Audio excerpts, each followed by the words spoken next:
A few months ago, I met at my house with a very good friend whom I had not seen for about 10 years. My friend had always dreamed of owning a sport car. When we were 20 years old, he told me that he had started saving money to buy a Chevrolet Camaro. I remember as he was telling me this goal, his eyes were shining and he was determined to make it. So he made a plan where he would save the same amount of money every single month for several years so that he could buy it. He wanted to save the entire amount to pay it down a few years later. So at this meeting a few months ago, I asked him if he had been able to achieve this goal, and he told me that he was still saving money because as the years went by, prices went up more and more. So he still hadn't quite finished putting the money all together. And what happened is that in 2013, Chevrolet Camaro costed around $40,000. But now, today, in 2023, it costs around $60,000. In fact, according to the newspaper AS, cars in Mexico have gone up 55% of the value in the last 6 years, and this mainly driven by the pandemic and its consequences. And this situation, I mean, that my friend has been saving but has not yet been able to buy this car because of the increases, made me think a lot, and I wondered, will he be able to buy it one day with his savings? And how good is it to save money? Is there a better way to take care of money or make it grow?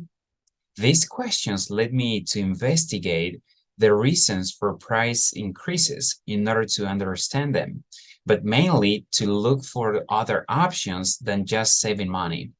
In this research, I learned about inflation and the difference between saving money and investing it. But mainly, I learned the benefits of investing. So my goal today is to convince you that after you have an emergency fund, investing your money is better than just saving it over the years. By investing your money, you can beat inflation and grow that money faster. In short, according to Peter G. Peterson Foundation, inflation is the rate at which prices for goods and services increase across an economy. In other words, if we had saved $1,000 within 1, 2, or 3 years, we will not be able to buy the same things or stuff because they will have increased in value. Not to mention that money also loses value. So how can we protect ourselves in this situation? How could we make the money we save today enough to buy what we wanted even after a few years? Well, the reality is that there is nothing that is 100% sure, but what we can do is invest our money in a financial instrument that generates a percentage equal or greater than inflation. For example, if this year the inflation was 7% annually, the products or services that cost $100 next year will cost approximately $107 or more. So we need to invest our money in an instrument that they give us an interest of 7% annually or more. And in that way, if we invest $100 next year, we will surely get the same $100 plus $7 in returns as a profit for having invested that money. And thus, the increase in the products or services will not affect our pocket or wallet. Now, let's take this example to a much bigger plane, that is investing for the long term and the difference it would make if we only save the money. Let's suppose that our goal is to retire and enjoy with our family, obviously, 30 years later from now. If we start saving $500 every month, after 30 years, we would have saved $180,000. But let's see a better option. There is an important term or concept in investments. This is the term compound interest. But what is it?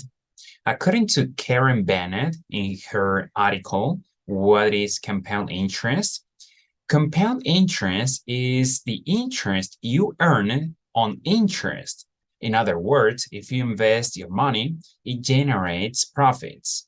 And if you reinvest those profits while adding the monthly amount you want to save, it will create a snowball effect. For example, if you invest $500 monthly, as well as the interest earned with an annual interest of 10%, and you do it constantly for 30 years, at the end of this period, at the end of these 30 years, you would retire with approximately $1,085,000. And this is much better, right? And well, on this occasion, I will not tell you about the informative details about investments, but I challenge you this week to start making an investment plan that suits your possibilities. And starting in April or May, start investing your money instead of just saving it. And when you decide to retire, it will be a pleasure to get together and talk again about your results. Thank you so much.